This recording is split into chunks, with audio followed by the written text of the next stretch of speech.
The safety of the horse is paramount, and after the exertions of yesterday's cross-country, there was a strict vet's inspection this morning. Now, of the leading contenders, one horse did fail that vet's inspection. RG Renegade for America and Darren Chacha were forced to withdraw. They were lying in 7th place, so the top 10 has a slightly different look now. Vere Phillips moves up to 7th on Coral Cove, and Mark Todd will be lying in 10th place as they all go in reverse order for the show jumping. It's very tight at the top, plenty of action still to come, so let's pick up commentary once more with Mike and Lorna.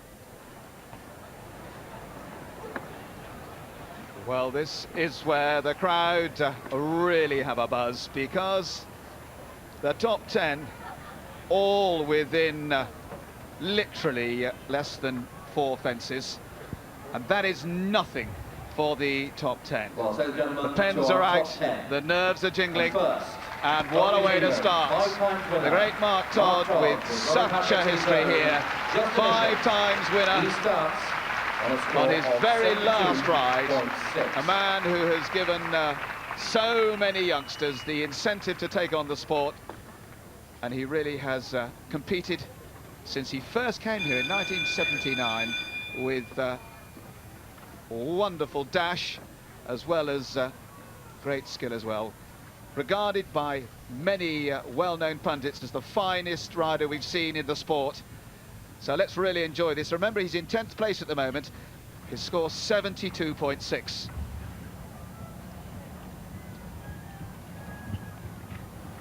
As always, he was a pleasure to watch yesterday. As you say, Mike, this is his last competition in this country, and then he goes to the Olympics. I was told that Andrew Nicholson, Blythe Tate and Mark Todd are all flying out tomorrow. Mark, as he's going home, is flying out with his wife Carolyn, 2 children, 16 suitcases, 2 cats and 1 dog. So I hope the airport's waiting for him. But he won't be thinking about that now as he concentrates on the show jumping here. He's got to watch the time, it is tight. We've had very few competitors inside the time, and with the scores so close, in fact, Mark Todd's got Eric Smiley less than a mark in front of him, so if he loses a time penalty, he could potentially go down. It's that close. Unusual horse, this big, tall, lanky horse. He went in the same sort of fashion in the cross-country as he is now in the show jumping, and at the end of the day, it certainly paid off in the cross-country.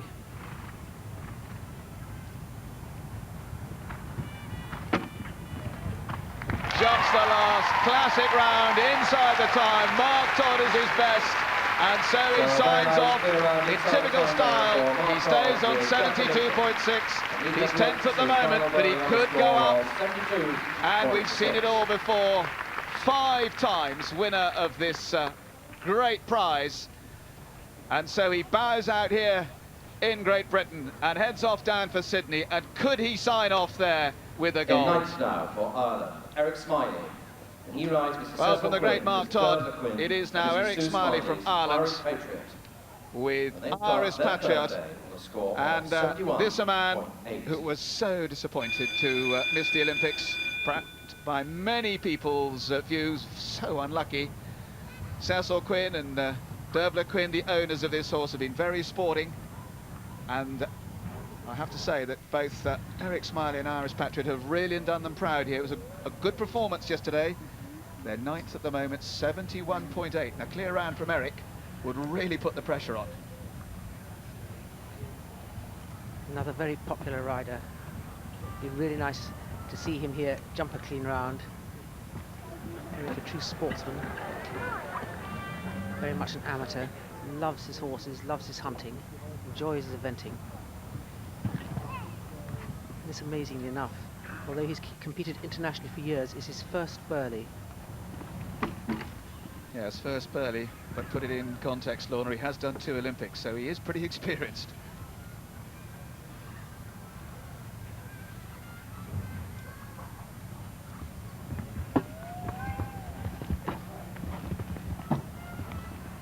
Well, this is a very talented horse. It's such a pity he hasn't been given the option of going to that 3rd Olympics. Yes, but their losses are gain. We have him here at Burghley, and it's always a pleasure to have Eric competing in this country.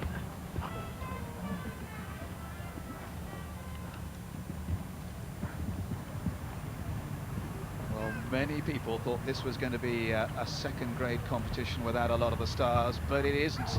This is going to be an absolute thriller. What a ride! Eric Smiley has never, ever ridden better in the third day. 71.8, so he stays ahead of the great Mark Todd. He'll definitely be ninth. And that is a fantastic performance from Eric Smiley and Ireland. So they head off, and in comes Lucy Vere, 25 years old now, former junior and young rider national champion. Hails from Tregembo in Cornwall, is actually looking to move further up country to save herself some travelling.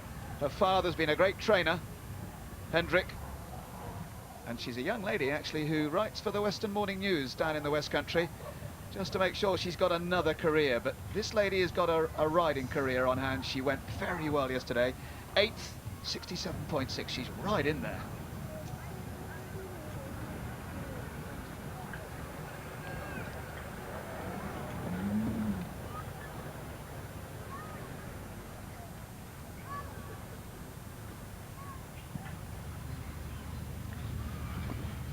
Certainly there's several young talented riders that have come through at this Burghley. Well, the horse just didn't tuck quite enough there. Just wants to tuck a little bit more in front. They need to get their forearms, the top part of their leg, right up and then tuck the lower part up to that. Just let them dangle. Occasionally they do after the cross country. And again, just there, he didn't quite tuck as much as one would like to see. Well, Dad's watching on television, and Dad will be costing the 2 places she's dropped at the moment.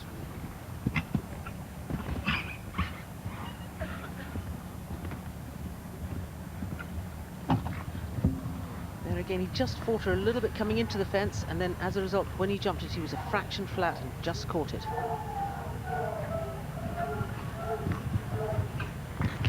Time's fine though, 77.6. She goes down 3 places to 11th. Jumping penalties there for Lucy Vere with Quinton, which then on to 77.6. You see, she comes in here, and he just does not snap up in front. He wasn't generous enough in front there. Takes them down to 11. Well, out she goes. It's her best performance to date, and I feel sure there's a lot more to come. Cove starts on a score of 64. Well, this is the man that certainly has captured the hearts of Burghley in the year 2000, Vere Phillips. He really, in the last year, has created miracles to ride. Just a year ago, his wife died tragically up in Thurleston Castle on this very horse. He wasn't qualified. He's always been a talented rider. Grade A show jumper, very, very good across the country during the hunting season. And he's put it all together. Quite outstanding. Yes, and he's had to put tremendous work into the dressage, the most difficult phase for him. Coral Cove has, in fact, been a great horse to him this season. He's come up with all the answers. Of course, from a very horsey family. His father, for many years, was treasurer of the Corn Hunt. His mother, great show jumper in her own right, an all-round horsewoman. Now, unfortunately, she has been ill, but she's signed herself out of hospital to be here to watch him today. And I'm sure it's giving her a great boost to see how well he's been going.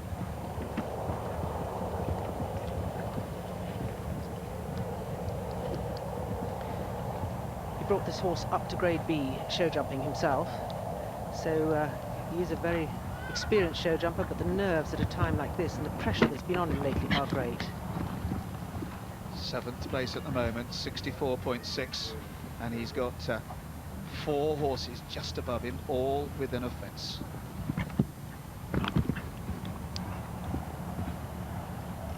It would be a fairy tale ending if he could jump a clean round.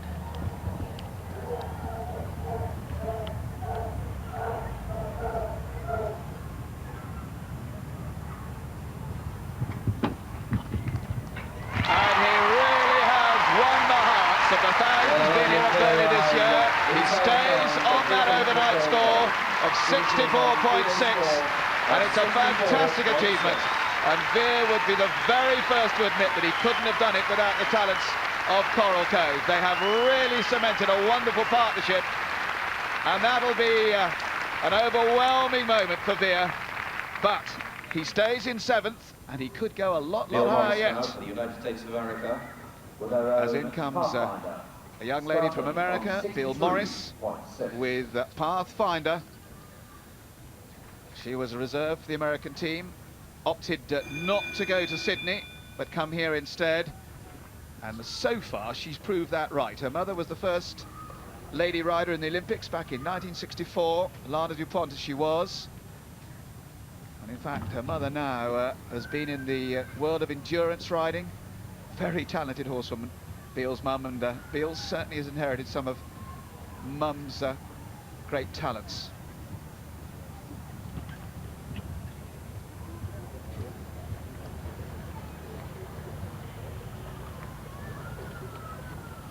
The going in this ring is absolutely perfect, as it was on the cross country yesterday. Really springy, really encouraging the horses to jump well. Sometimes these show jumps just don't look too solid after the cross country yesterday.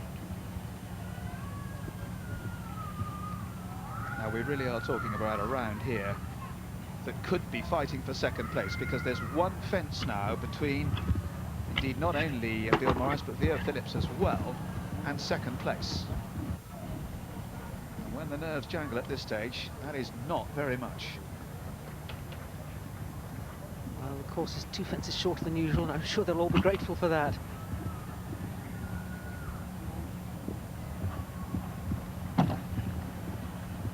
That stayed quite a thump, just this last combination. Oh, this time could play a part. She's jumped clear, but she's got... in fact, 3 seconds over it is. 67.6. So she goes below Vere. Bill Morris drops down to 7. Vere comes up to 6. Statesman down to 7th, brings Cove up to 6th. So there you can see just how close this is. Time penalties in the show jumping, deciding the top places here at Burghley, as in comes Claire Hogue-Mudd. 2 in the top 20, and yesterday was the first rider around this course, rode absolutely beautifully. The 4th fastest time of all, which is a tremendous achievement. Claire, who comes from Suffolk, has got a whole host of owners from that part of the world that back her talents. She's on 62.6, so she's only 2 marks ahead of Vere Phillips and only 2.5 marks behind Christopher Bartle in second.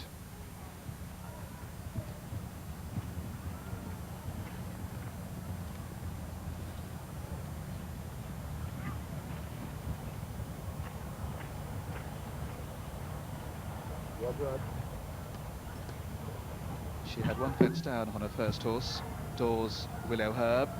Looked a bit nervy, but she looks to be riding a bit more confidently, dare I say.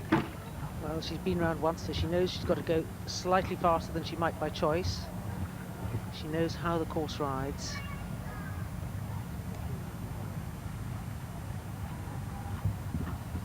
I heard her just speak to him there, just steadying him, not letting him run on.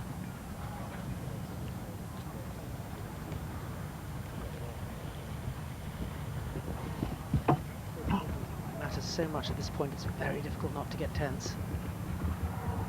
She looks all right for time at the moment. Comes in quite tight to the last. Yes, a well-judged round. And this lady has come of age. She's been waiting for her moment, and Burghley year 2000 is that moment.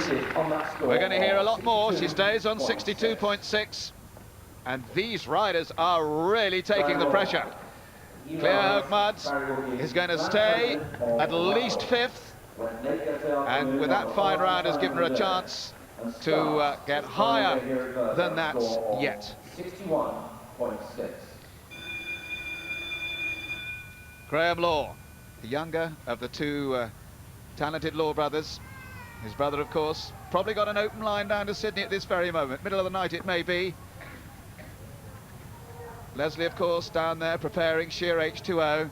And Graham with the fastest time of the day yesterday on Barry Wookie's Plantagenet Russell climb to 4th. Can he keep it? 61.6. He's got nothing to spare.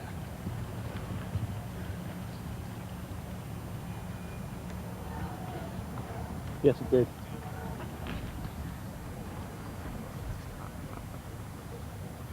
And although we didn't see it, the first fence has gone.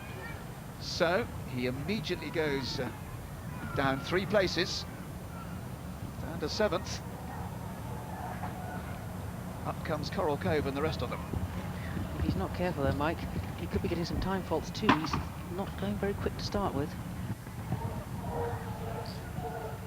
At this point in time, it's vital that if you have a fence down, even more vital not to get time faults as well, otherwise you drop even further down the placings.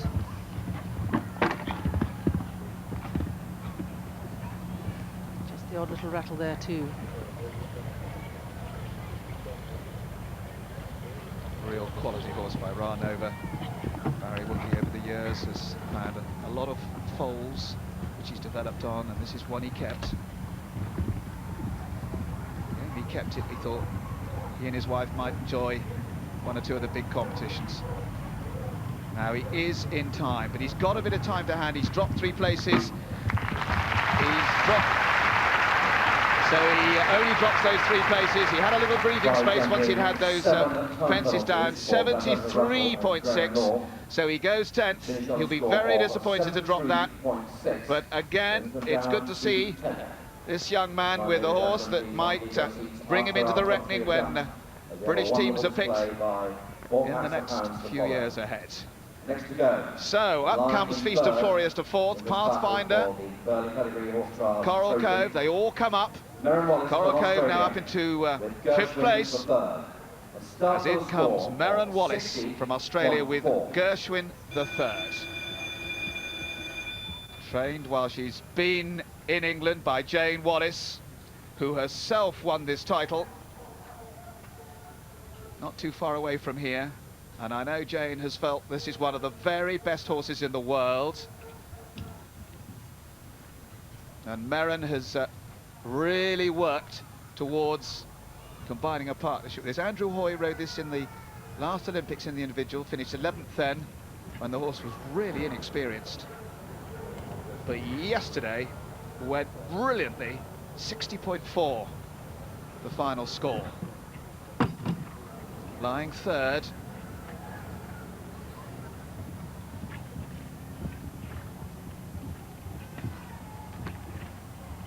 He jumped for fun yesterday, didn't he? But he's going quite high over the fences, not covering a lot of ground.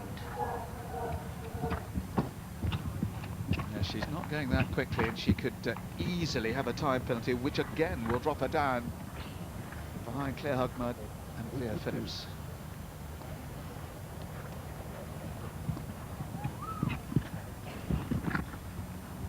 She was very disappointed because she nearly made it to Sydney for the Aussies. They, of course, one of the favourites. They are the holders. They've won the last 2 gold medals.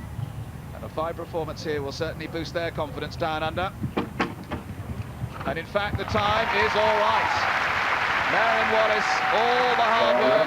1994 she first came over. She's worked and worked and worked. And she's going to stay 3rd. That's for certain. 60.40. And there's 2 left. And they're the ones that are going to have to keep the nerves of steel now. 2nd place overnight, having laid 1st place after the dressage. It's Christopher Barker. Well, this a moment that the British squad down under will be listening to, I am certain.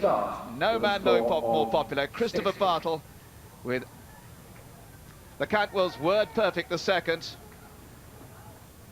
Leader after the dressage, dropped 1 place yesterday, but rode a great round. Now, can he cement it? He jumped a very good round to win badminton in 1998. The oldest man so to do as he approaches his 50th birthday, but still very, very capable.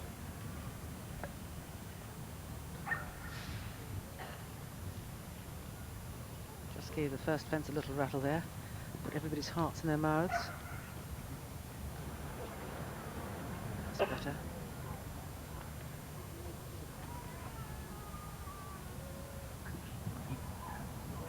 This has been a very, very honest horse to him. Having said that, Chris rides it very, very nicely.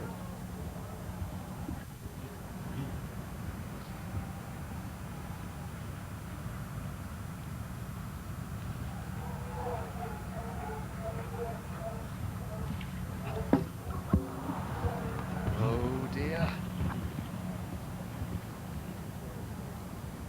His dream was to go to Sydney, and if he couldn't do that, his dream was to win here. He can't do either now, but of course he does go down to Sydney as the dressage team trainer.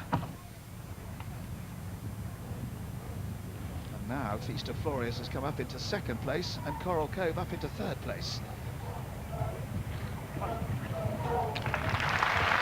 Time is all right, 65.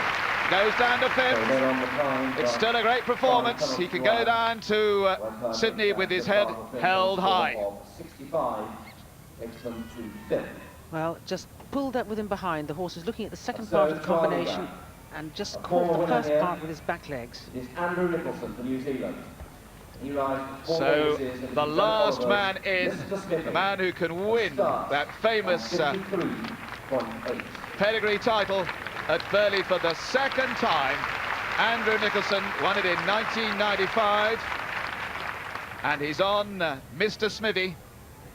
Mr. Smithy, owned by Paul Davis and Janet Oliver, transformed it into from a hard pulling horse rather into a great round yesterday. And there's Marion Wallace watching. She's right there as well, of course. She's the one who's moved up into second place. Feast of Florius third, actually, and Coral Cove fourth. Now, he can have one fence down, but he can't have two.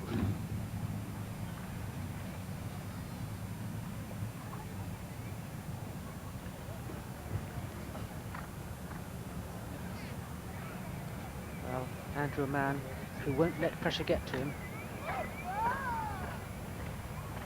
Not always had the best of luck on the final day, but very talented jockey.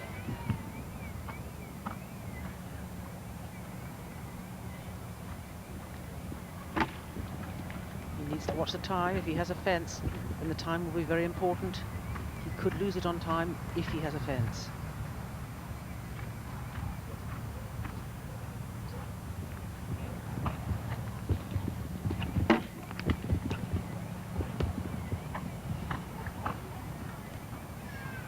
One person who's had a really bad week is Rodney Powell, because he actually rode this horse before it was then handed on to Andrew himself. And of course Rodney, the man who broke his ankle in Sydney this week, and so misses his dream of riding the Olympics. And there's Marion Wallace. She's the one who could benefit if he has a fence down and then some time penalties.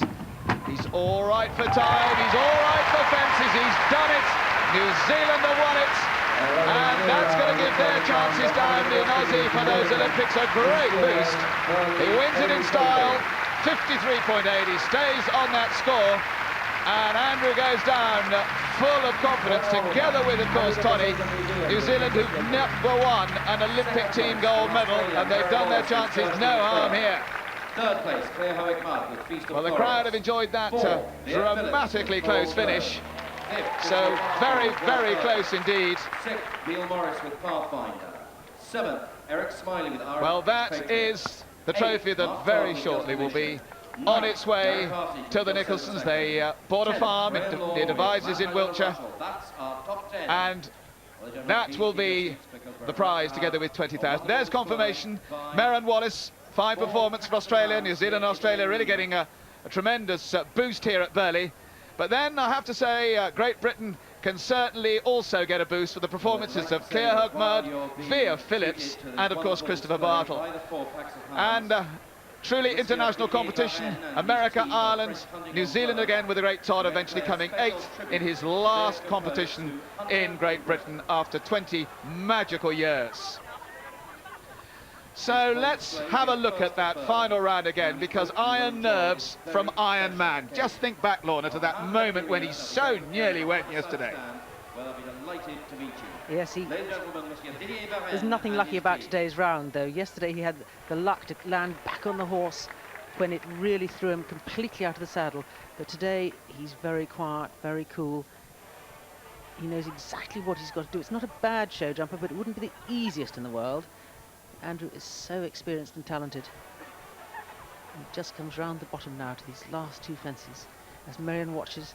An agonising moment for her too. Well, Britain can take a little bit of confidence from this too, because it's partly owned, this horse, by Ken Clausen, who goes down as show jumper advisor together with Yogi Breisner, and of course also with Chris Bartle, and they'll be on a high after that, because the horse has not been easy, and beautifully produced by Andrew Nicholson to win his second title. And it's this keen competition which really makes the Olympics a mouth-watering prospect. But let's hear a little about Vere Phillips. What a day for him. Well, there may have been some Olympic riders missing from this year's Burghley, but in terms of drama and emotion, it doesn't get a lot better than this. And Vere Phillips, everybody was willing you on. To finish fourth is just an incredible achievement. How on earth do you feel? Well, the crowd was just absolutely amazing with the cheers that went in, and I just really wish that Polly had been here to see it, because I thought maybe a top 10 placing, but I never dreamt fourth at Burghley. That was just unreal. But the horse is just so brilliant. She's schooled in so well. It's just a pleasure to ride him. And show jumping is very much your field of expertise among many things, but he was so clean round there as well. I was a bit worried about the show jumping. I thought, well, I'm allowed to mess up the dressage, but I better not mess up the show jumping. So I was actually probably more nervous in that than I've ever been in the big classes with the Grade A show jumpers. Well, I think everyone would agree with me that that was just the most incredible achievement. Well done. But he's so fit and so well, and it's just unbelievable, the atmosphere and everything. Well, it's a wonderful memorial to Polly as well, so thanks, Vere. Thanks very much indeed. Well, here is the last bit of Vere Phillips's round, and the way he's had to qualify from the very lowest levels in the last year, never been done before, and so an even greater tribute to him. The doghounds are being paraded here today. And this an Olympics where there's some new names for the future, and that is always an exciting prospect. Burghley has always had a great reputation for that. And Captain Mark Phillips, who designed the cross-country course with his help down in Sydney, will rest in his last Burghley's designing with great satisfaction as Vere Phillips makes history on Coral Cove. But another man, of course, who made history and has been enjoyed by the crowd is, of course, Mark Todd. And Mark, that wasn't such a bad way to say goodbye, 8th place? I know, I'm delighted. You know, the horse has gone great all week. To finish with a double clear round, it couldn't have been, well, it could have been a lot better. I could have won it, but it's a great way to finish and a great confidence booster to go off to Sydney. And you got a wonderful reception from the crowd. I think they and everybody else, your fellow riders too, appreciate what you've done for eventing in this country. I know, it's always been a very special event for me, this place, and it's great that I've finished up my European career here, and as you say, the crowd has been fantastic. Full steam ahead for Sydney now. It would be a nice way to round it off with a gold medal, wouldn't it? Well, that'd be an ideal way. You never know your luck, but I'm looking forward to getting out there and starting work on the horses again. Many congratulations, and thank you for giving so much to eventing. Thanks, Claire.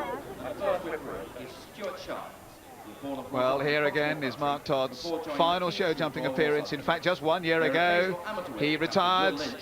Well, in fact, not retired, but gave us the last chance to see the great charisma that won his 2 Olympic titles, Los Angeles in '84 and then Seoul in '88.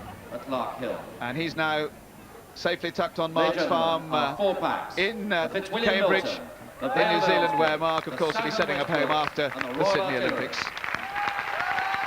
But his style, his ability, something the world has never seen ever before. And he goes from Britain having given eventing a tremendous boost over those 20 years. Well, 2 great stories, but another great story for Andrew Nicholson, his second Burghley. Andrew, you had 1 show jump in hand, but in the end you didn't need it. That was a lovely clear round. Was it clear, or did I have the second last down? I thought I might have had this first part of the double at the end down, feeling it, but I thought that was the only one, so hopefully he went on quick enough, but he's very, very good. Very pleased with him. It was definitely a clear round. I suppose you didn't care because you just knew you'd won. Yeah, I knew I could have the one down, and as long as I was quick enough, it'd be all right. So I was delighted with him. Plenty of your fellow competitors have been coming up patting you on the back for yesterday's amazing recovery. I mean, what on earth was going on? You were nearly on the ground. Well, the riders were telling me they were getting a bit bored sitting watching the monitors. It was all getting a bit dull, so I thought I'd just wake them all up a bit. Yeah, he's an inexperienced horse, and I basically picked up a very bad distance, a bad stride to the fence, which is my fault. You know, my job is to put the horse on a good spot. I had a bad spot, and he put down to put an extra stride, which wasn't room for that.